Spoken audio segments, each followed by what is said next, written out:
Class में first आने का बेस्ट उपाय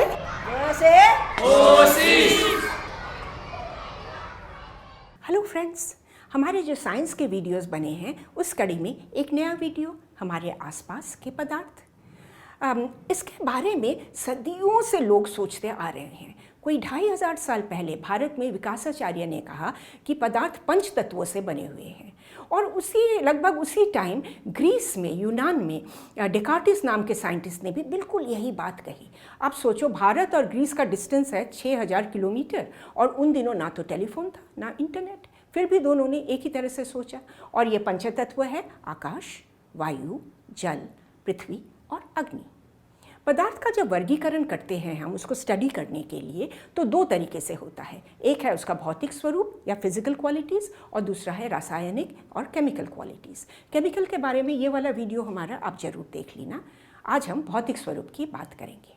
हर पदार्थ एकदम छोटे छोटे छोटे छोटे छोटे कण से बने हुए हैं, और ये कण हमेशा मोशन में रहते हैं। इनमें ऊर्जा है, ये हमेशा चलती रहती हैं, और अगर इन पे तापमान दी जाए इनकी ऊर्जा और बढ़ जाती है और जल्दी जल्दी ये चलने लगते हैं।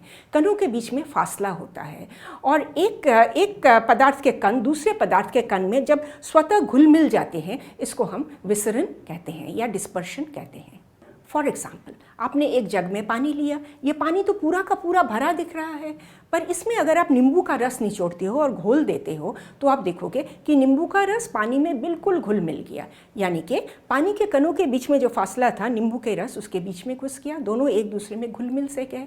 तो ये था एक लिक्विड और दूसरे लिक्विड, द्रव और द्रव का विसरण। अब इसमें अगर आप थोड़ी चीनी डाल दो, सॉलिड, और उसको भी घोल दो, तो ये सॉलिड भी पिघलकर इसके अंदर मिक्स हो जाएगी, और ये नींबू पानी आपका बहुत बढ़िया शरबत बन जाएगा।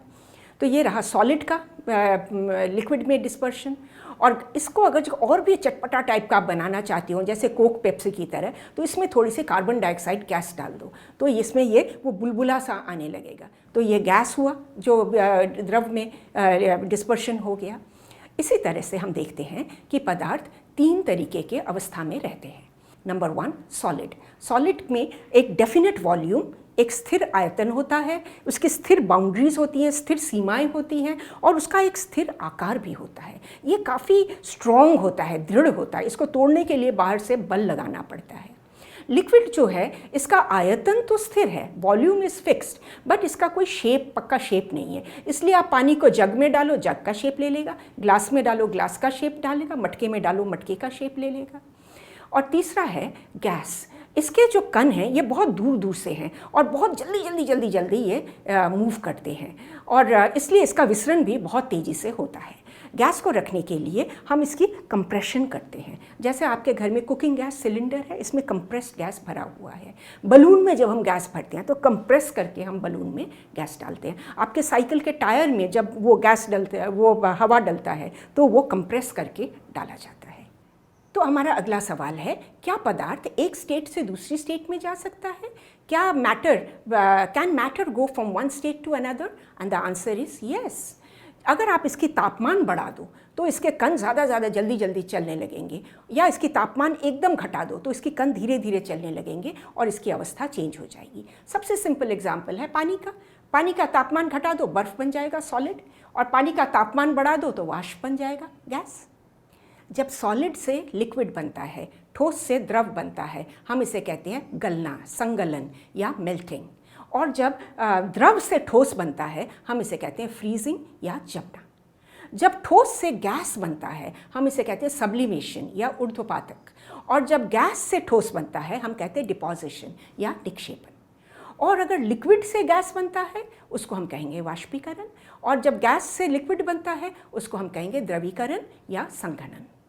आप याद रखना, ये सारी चेंजेस तब होंगी जब आप तापमान बढ़ाओगे। पर कभी कभी ऐसा होता है, बिना तापमान के बढ़ाए भी मैटर अपना फॉर्म चेंज कर लेता है। आप एक ग्लास में बर्फ़ ले लो और उसमें एक थर्मोमीटर डाल लो कि टेम्परेचर मापने के लिए। आप देखोगे इसका टेम्परेचर 0 डिग्री है, और अगर आप इसको एक कमरे में रख दो, थोड़ी देर बाद आके देखोगे कि टेम्परेचर 0 डिग्री है और बर्फ़ धीरे धीरे गलता जा रहा है और पानी में कन्वर्ट हो रहा है। टेम्परेचर तो चेंज नहीं हुआ, पर एक अवस्था से दूसरी अवस्था में ये कैसे जा रहा है? इसका एक्सप्लेनेशन के लिए हम एक और टर्म जानेंगे, प्रसुप्त ऊष्मा।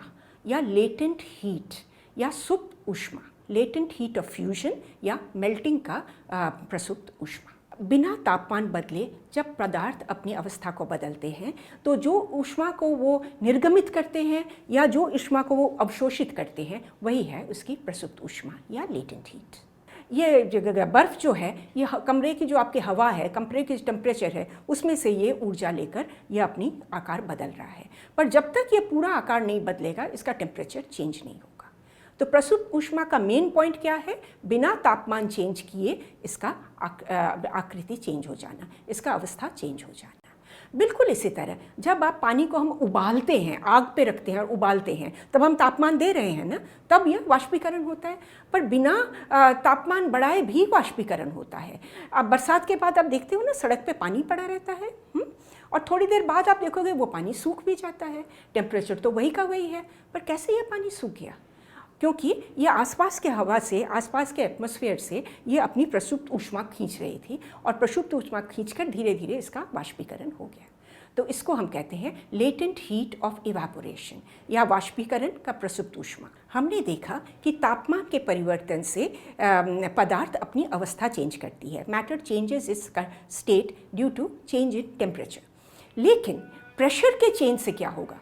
दाब के बढ़ने से और तापमान के घटने से ये जो सारे कण हैं ये एक दूसरे के बहुत पास आ जाते हैं और इससे वो द्रव से सॉलिड में कन्वर्ट हो जाते हैं, द्रव से ठोस में कन्वर्ट हो जाते हैं।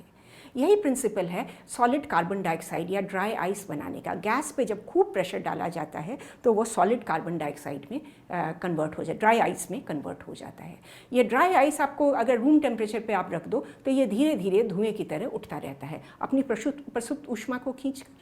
आप जब अपने कपड़े धोकर बाहर टांग देते हो सूखने के लिए, क्या आपने कभी सोचा कि ये पानी जाता कहाँ है? हम बोलेंगे बिल्कुल हाँ, वाष्पीकरण हो जाता है, धूप में है वाष्पीकरण हो जाता है, इवेपोरेशन हो जाता है। पर इसके बारे में थोड़ा सा सोचो। पानी के ऊपर वाले सतह पर जो कण हैं ये बहुत तेज़ी से चल रहे होते हैं और ये फटाक फटाक करके निकलते रहते हैं और धीरे धीरे नीचे वाले कण ऊपर आते हैं और ये भी निकलते हैं और इस तरीके से वो कपड़ा सूख जाता है। इसी तरह अगर ग्लास में पानी लेकर आप कमरे में रख दो और 2 दिन बाद देखो तो ग्लास आपको सूखा मिलेगा। सारा पानी बिल्कुल इसी तरह इवेपोरेट हो गया है बिना तापमान के बढ़ाए। इवेपोरेशन या वाष्पीकरण के कुछ नियम हैं। नंबर 1, जितना बड़ा सरफेस उतना तेज इवेपोरेशन। नंबर 2, अगर हवा बहुत तेज चल रही है तो इवेपोरेशन भी बहुत जल्दी जल्दी होगी। लेकिन अगर हवा में बहुत ज़्यादा मॉइस्चर है, ह्यूमिडिटी बहुत ज़्यादा है, आर्द्रता ज़्यादा है, तो इवेपोरेशन बहुत स्लोली होगा। कभी आपने नोट किया कि जब आपको पसीना आता है और आप पंखे के नीचे खड़े होते हैं या जब पसीना आता है या आप अपने को ऐसे ऐसे पंखा झलते हैं तो थोड़ी कूलिंग से इफेक्ट आती है, थोड़ी शीतलता आती है? ये क्यों? क्योंकि जब ये पसीना इवेपोरेट करता है ऊपर वाले सतह से कण निकल जाते हैं और पानी की हमेशा कोशिश रहती है कि जो ऊर्जा मैंने खो दिया इसको निकालते वक्त उस ऊर्जा को मैं अगल बगल से खींच लूँ, उस ऊष्मा को मैं अगल बगल से खींच लूँ। तो वो एटमॉस्फेयर से वो ऊष्मा खींचकर अपने को री एनर्जाइज करने की कोशिश करता है। इससे आपके अगल बगल के एटमॉस्फेयर में थोड़ी सी शीतलता आ जाती है। यही कारण है पसीने के हवा के नीचे पसीने पे लेके आप खड़े हो तो आपको थोड़ी शीतलता आएगी। तो बच्चों, ये था आज हमारा चैप्टर, हमारे आसपास के पदार्थ। इस वीडियो को आप अच्छी तरह से देख लो और फिर चैप्टर पढ़ना। 5 मिनट में एवरीथिंग विल बी क्लियर। इसका पूरा राइटअप आपको मिल जाएगा इस ब्लॉग पोस्ट में। हमारे सारे वीडियोस के राइटअप आपको इस ब्लॉग पोस्ट में मिल जाएंगे। आप हमारे सब्सक्राइबर बन गए हो ना? अगर बने हो तो बहुत बढ़िया, नहीं बने हो तो सब्सक्राइब, बेल, ऑल तीनों को दबा दो। हमारे साथ रहेंगे, बड़ा मज़ा आएगा। हमारे फेसबुक, ट्विटर और इंस्टा पर भी आप हमारे साथ जुड़ जाइए, क्योंकि इसमें हम रोज़ पोस्ट डालते रहते हैं, आपको अच्छा लगेगा। तो देखते रहिए। क से कोशिश।